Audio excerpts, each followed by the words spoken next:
শোক দিবসে 2004 সালের 21শে আগস্ট রাজধানীর বঙ্গবন্ধু অ্যাভিনিউতে সন্ত্রাস বিরোধী জনসভার আয়োজন করে আওয়ামী লীগ। ওই জনসভায় তৎকালীন বিরোধী দলীয় নেতা শেখ হাসিনার বক্তব্য চলাকালে গ্রেনেড হামলা করা হয়। গ্রেনেড হামলায় আওয়ামী লীগ নেত্রী আইবি রহমান সহ 24 জন নিহত হন। আহত হন আওয়ামী লীগের 3 শতাধিক নেতাকর্মী।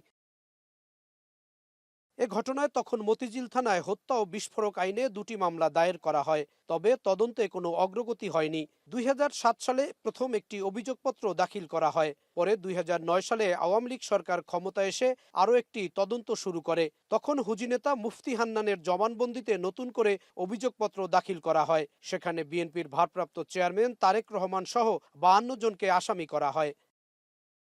2018 সালের 10 অক্টোবর দ্রুত বিচার ট্রাইব্যুনাল সাবেক স্বরাষ্ট্র প্রতিমন্ত্রী লুৎফুজ্জামান বাবর, সাবেক শিক্ষা উপমন্ত্রী আব্দুস সালাম পিন্টু, ডিজিএফআইয়ের ডিজি রেজ্জাকুল হায়দার সহ 19 জনকে মৃত্যুদণ্ডের রায় দেন। আর তারেক রহমান সহ 19 জনকে দেয়া হয় যাবজ্জীবন সাজা।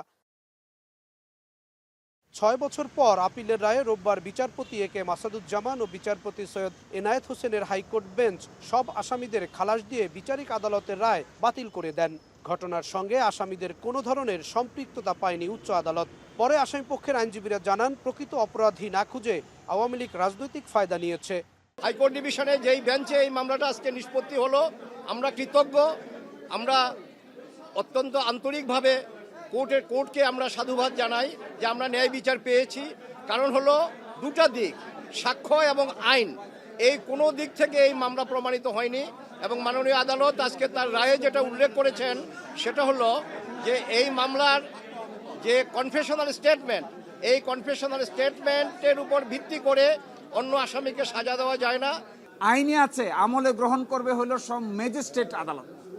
এখন দেখা গেছে আমলি আদালত আমলে না গ্রহণ করে যা বিচারিক আদালত আমলে গ্রহণ করেছে। হাইকোর্ট ডিভিশন বলেছেন এইটা বাংলাদেশের সকল সিদ্ধান্তের আলোকে অবৈধ হয়েছে এবং এই জন্য এই ট্রায়ালটাকে ইল্লিগ্যাল, অবৈধ ঘোষণা করেছেন। জিয়া পরিবার ও বিএনপির ভারপ্রাপ্ত চেয়ারম্যান তারেক রহমানকে যাবজ্জীবন দণ্ড দিয়ে রাজনৈতিকভাবে বিতর্কিত করা হয়েছে, তবে তিনি আপিল না করেও খালাসের সুযোগ পেয়েছেন।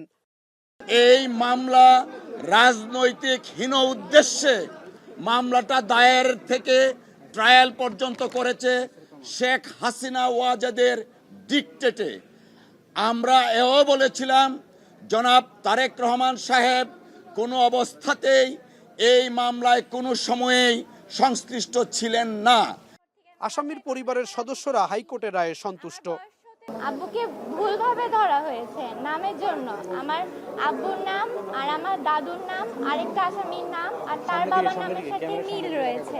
দীর্ঘদিন পরে হাইকোর্টে আপিল করার পরে আমাদের বিজ্ঞ আইনজীবী উনি আমরা সহায়তায় দেশের পট পরিবর্তনে আমরা ন্যায় বিচার পেলাম।